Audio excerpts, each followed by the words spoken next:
Bonjour à tous, bienvenue sur le podcast After Fight. On se retrouve aujourd'hui pour une nouvelle vidéo. Je suis en compagnie de Quentin Domingos. Comment vas-tu, Quentin? Ça va, toi, Frangin? Merci de Oh. l'invitation. Écoute, je suis honoré de t'avoir sur le podcast. Merci beaucoup d'être présent. Je voudrais que tu te présentes pour les auditeurs qui ne te connaissent pas encore. Alors, moi, c'est Quentin Ruskov Domingos, combattant heavyweight de la BTT et actuellement sous contrat au KSW et au BKB en Angleterre pour la partie Bark Knuckle, là. Actuellement, tu es un combattant qui est chez les poids lourds. C'est ça, poids lourd, enfin heavyweight, super heavyweight. Parce que ça arrive des fois qu'il y a, par exemple, là, je peux combattre en super heavyweight. J'y vais, moi, il n'y a pas de problème. C'est deux KT qui me vont très bien. Tu as un palmarès de 6-2. C'est ça, ouais. Est-ce que tu pourrais nous parler de ton style que tu utilises dans l'octogone? J'ai un style assez simple et limite préhistorique. T'as vu, moi, dès que j'avance, tant qu'il tombe pas, je vais continuer à le frapper, tu vois. Donc, c'est pour ça que j'ai un ratio de finition, j'ai eu une définition, tu sais, premier round, deuxième round max. J'ai jamais été plus. En soi, c'est pas ce que je fais de mieux, mais pour l'instant, ça marche. Avec Bigfoot, ça a marché. C'était un peu plus dur, forcément, il y a la On tête va en dure. parler. Ouais. Mais moi, ça me va très bien, le style agressif comme ça. Moi, ça fait douter et ça me permet de voir un peu les horaires de l'adversaire. Parce qu'ils savent très bien que si je les touche, ça fera l'ascenseur, tu vois. Et ça, c'est vraiment adapté à ta morphologie. D'où ça devient justement ce style préhistorique? En fait, si tu veux, je suis un grand de taille, mais j'ai des petits segments dû à ma morpho. Du coup, moi, je suis bon que à mi-distance. Un gars qui va me tenir à distance, comme Losco y a déjà fait, ça va pas, tu vois. Je sais pas rentrer dans mon game. Dès que je suis à mi-distance, je sais que je peux envoyer plein pot. Et après, ça y est, c'est parti, hein. J'envoie tout ce que j'ai envoyé et après, généralement, ça se finit comme ça, ouais. Au niveau de ta préparation, est-ce que tu peux nous en parler? Tu t'entraînes où? Alors, moi, j'ai mes oncles, ils ont des clubs de pied-point. Donc, pour la partie pied-point, c'est vrai que je suis bien loti avec eux. Pour la partie MMA, je suis à la team AFC où il y a Moustapha Aïda, ça. Pour la partie vraiment MMA. Après, en lutte, j'allais à Tourcoing, à Gand aussi. Selon si tu veux, la prépa que j'ai à faire, je m'adapte, tu vois, j'adapte les entraînements aussi. Et surtout, moi, ce qui est plus important pour moi, c'est les prépas physiques, tu vois. Ce qui va me gêner, il suffit que je vais un peu trop négliger ou pas, je vais le sentir au niveau de mon cardio, même musculairement, comme je suis un combattant qui est assez musculeux. Si je fais pas le taf en prépa derrière, ça va être c'est compliqué pour moi d'assurer des bons entraînements. On peut le voir, tu as une forme, tu es vraiment bien. Est-ce que t'as toujours eu cette musculature ou tu as vraiment fait une prépa spéciale pour en arriver à ce niveau-là? Parce que Si tu veux, moi, costaud. vers l'âge des 16-17 ans, je combattais en moins de 70 kilos en pied-point. Niveau amateur, tu sais, c'était vraiment limite loisir. Et mes oncles ils m'ont toujours dit que je finirais en poids lourd, dû à ma grande taille. J'ai toujours une bonne génétique, par contre. C'est pas venu comme ça. J'ai eu toujours une grosse génétique assez musclée, mais sec. Et de là, j'ai commencé le taf. Je me suis dit, allez, c'est parti. Moi, ça m'a toujours fasciné, les poids lourds. Donc, de mes 17 ans à maintenant, j'ai travaillé dur en salle pour en arriver là, quoi. Après, pour ce qui est de la force, tout ça, moi, j'ai toujours eu bonnes aptitudes sportives. Donc, j'ai toujours été assez puissant, même quand j'étais beaucoup moins lourd.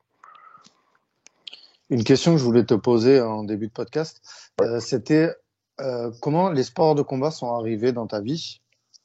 Moi, comme je te disais, j'ai des oncles qui tiennent des clubs de pied-point. Donc, depuis tout petit, depuis que j'ai des couches, j'étais dedans. Ma mère s'entraînait aussi, mais elle n'était pas boxeuse, mais elle s'entraînait là-bas. Donc, en fin de compte, j'ai toujours eu mes fesses assis sur un ring. Donc, pour moi, c'était la suite logique dans ma carrière, surtout que c'est quelque chose qui me fascinait. Donc, et je suis vraiment bien loti dans le coin par chez nous, au niveau pied-point. C'est vraiment mes oncles qui ont le monopole. Donc, je suis très, très bien là-bas, ouais. Et pourquoi le MMA? Pourquoi avoir commencé par Si tu veux, quand j'ai arrêté le pied-point pour vraiment dire de prendre du poids et de monter en KT, j'ai rencontré certaines personnes, tout ça, qui m'ont amené en salle de lutte, ce que je ne connaissais pas du tout. Et c'est un sport où j'ai accroché, mais je suis tombé limite vraiment amoureux de ce sport. Et au fil du temps, en force des entraînements, j'avais toujours ce petit manque de coups, tu sais, de prendre des coups dans le front, dans le nez, t'as vu. Et c'est de là que, dû au travail, j'ai rencontré un combattant, c'est Mohamed Saya, qui m'a dit, viens au club, tu t'essayes, tu vois, tu as déjà un mini bagage en pied-point de quand tu es plus jeune, tu as un peu de lutte, on va essayer de faire la transition et voir comment ça se passe. Et ça s'est fait tout seul, ça se fait naturellement. Et aujourd'hui, donc, tu es au KSW? C'est ça, ouais. Après, j'ai la chance de pouvoir aller combattre un peu partout, il me laisse un peu vagabonder, comme on dit, donc c'est l'avantage, tu vois. Je peux aller au Mekdan comme je peux aller ailleurs, ils sont pas trop compliqués, tu vois. Est-ce qu'il y a des combattants qui t'ont inspiré et actuellement, enfin, il n'y a pas très longtemps, tu as affronté Bigfoot Silva, qui est une légende du MMA. Mm. Est-ce que tu regardais ces combats pendant ta jeunesse et Bah ouais, ça, c'est Bigfoot, t'as vu, moi, tout petit, je voyais sa grosse tête. Il fait flipper, tu peux dire ce que tu veux. Je l'ai eu en face, il est impressionnant.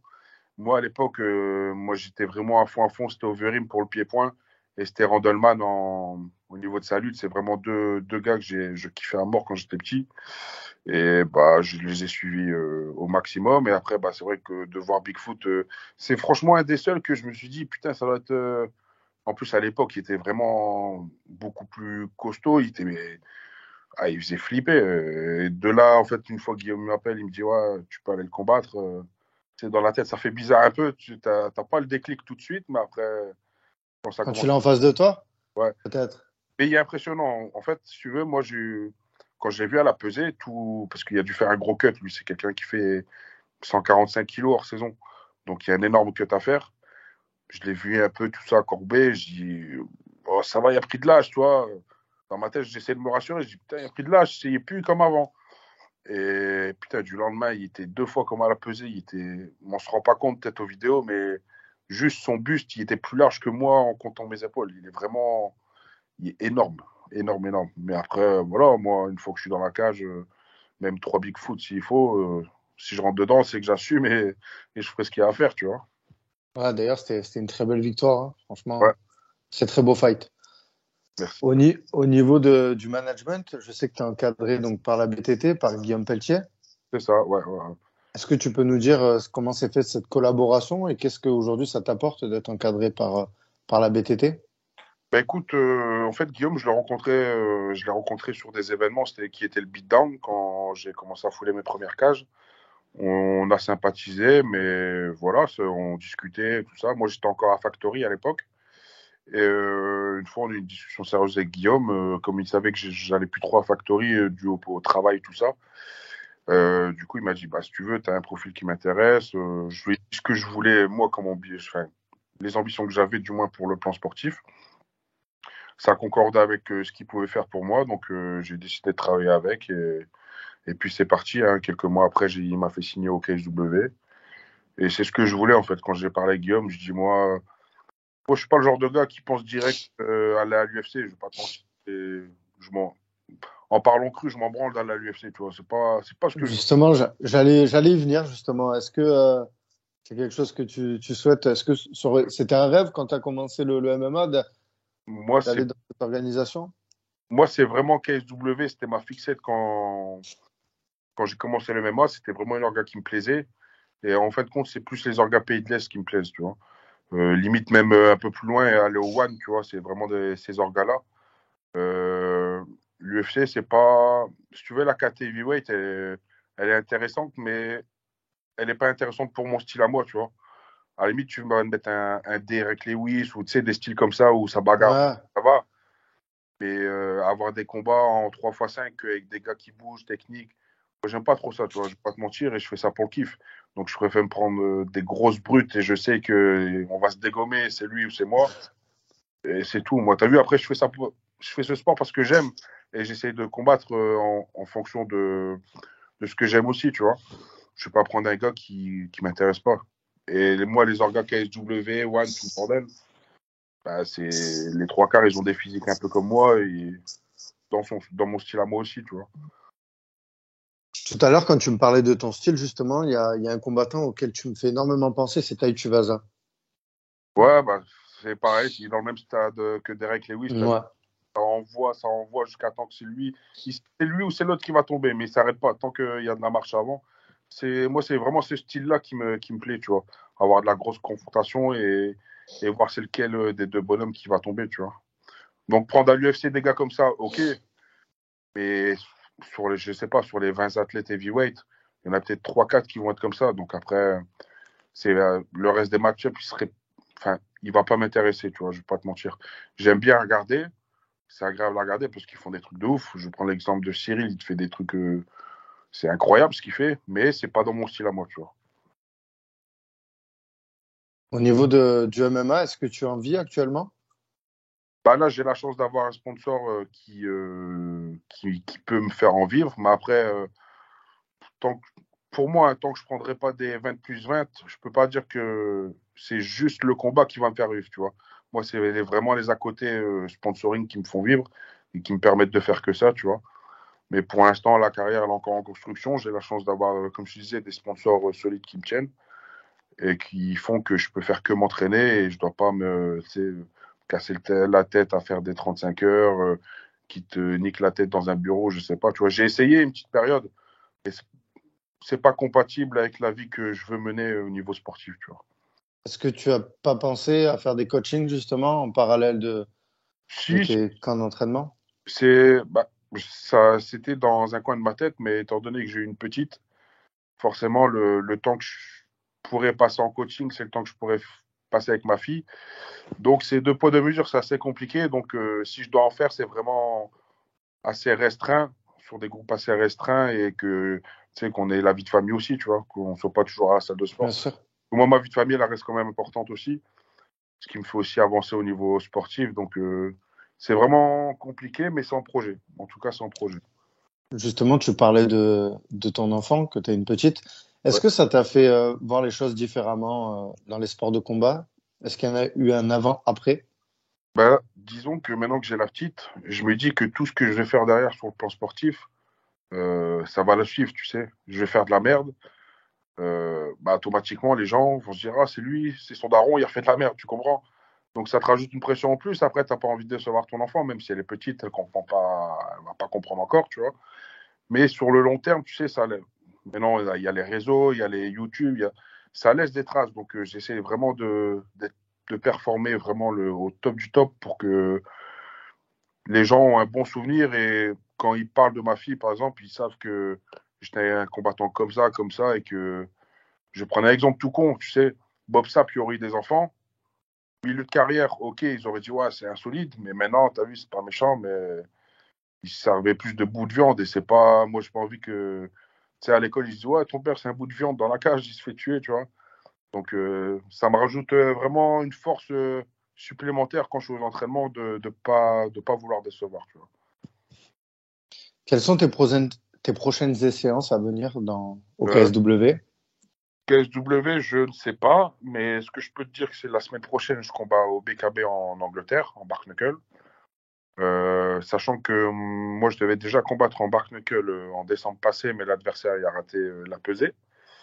Et l'année passée, Guillaume pourrait le confirmer, je pense, en commentaire, mais je devais combattre en septembre l'année passée contre Erko au KSW, mais avec les restrictions, ça s'est pas fait. Et après, cette année, après les fêtes, j'ai essayé d'être prêt H24, comme ça, short notice, moi, j'y vais direct. Donc, j'avais eu une proposition BKB en Angleterre pour la ceinture 2 semaines avant. Ça a dit oui, après ça a dit non. Après, Guillaume m'avait contacté pour le Bellator si ça m'intéressait. C'était en pourparler, mais au final, ça s'est pas fait. J'avais aussi une possibilité de combat en Floride, en Bark Knuckle. J'ai dit OK direct. Moi, j'étais prêt. Ça s'est pas fait. Donc, c'est vrai que début d'année, il a été compliqué. Heureusement qu'il y a la date là, 10 avril, de valider. Mais moi, ce que je veux, c'est vraiment combattre un maximum cette année pour acquérir une meilleure expérience pour mes fights. Parce que je compte augmenter, comment je vais dire ça, l'adversité en face. Tu vois, j'ai envie de vraiment prendre des gars de plus en plus solides. Et si j'ai pas d'expérience derrière en combattant d'autres gars, c'est pas intéressant, tu vois. Donc mon but c'est vraiment d'enchaîner le plus de fights possible, comme ça j'arrive au top pour prendre des gars durs, tu vois. Je vais pas te mentir, hein. Je vais prendre des gars durs, c'est tout. Et le Bark Nickel, c'est un souhait de ta part ou Bah c'est quelque chose que j'ai fait, tu vois, quand je regardais et j'en ai parlé à Guillaume et bah lui automatiquement il lui aime bien les trucs comme ça, tu vois.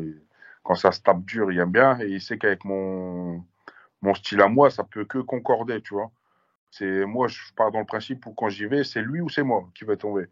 Donc, tant que j'envoie du débit, donc il sait que ça va se passer comme ça.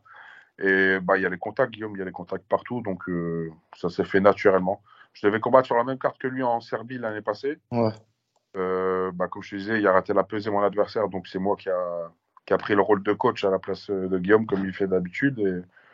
Mais voilà, après, c'est une aventure que je vais garder avec le MMA, tu vois. De temps en temps, je ferai un petit crochet Bark Knuckle. Je pense que c'est quelque chose que je vais kiffer. Là, je vais faire mes premières sensations le 10 avril.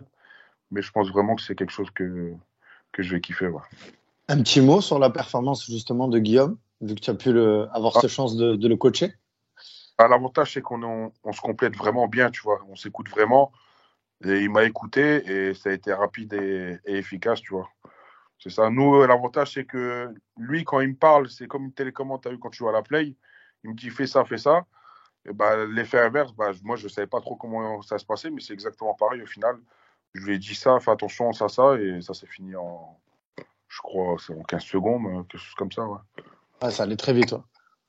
Voilà, il n'y a pas beaucoup de managers qui vont se taper encore, mais C'est clair, franchement. c'est très honorable. Et puis, c'était l'un des premiers justement en Bark Knuckle. Bah, c'est le premier Français à avoir gagné en Bark C'est Knuckle. ça. C'est Faut ça. c'est pas rien. Et au niveau de la légalisation du MMA, quand ça a été accepté, qu'est-ce que tu en as pensé? Est-ce que ça a changé quelque chose à ta carrière? Bah, moi, pour tout dire, j'ai une double nationalité, tu vois, je représente le Portugal. Donc, Ouais, c'est ça. pour pour les orgas français, ben, j'habite en France, donc c'est peut-être plus pratique pour eux pour le transport, mais je ne représente pas la France. Donc, ça met déjà un frein. Et après, pour être transparent avec tout le monde, comme je le fais toujours, j'avais pris 4 ans de suspension à mon premier combat. Si tu veux, j'ai eu un contrôle négatif, ils n'ont rien trouvé. Et je sais pas, je savais pas que ça se faisait. Ils étaient venus 3 mois après à la maison. Ils m'ont fait pisser et bah, ils ont trouvé des bricoles, tu vois. Et ils m'ont mis 4 ans de suspension. Donc, moi, pendant 4 ans, interdit en France. Et là, ça se finit cette année. Donc, automatiquement, la France, je pouvais zapper dans tous les cas pour combattre là-bas. Donc, c'est pour ça que je partais à l'étranger.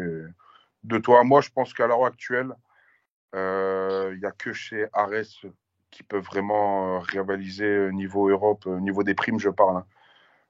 Que je vais au KSW ou que je vais chez Ares, je pense que c'est la seule orga qui tient la route pour payer autant que les autres orgas européennes. Donc, moi, je suis bien à l'étranger, tu as vu, je suis dans mon petit monde avec Guillaume et ça se passe bien. Donc, pour l'instant, c'est bien. Tu vois.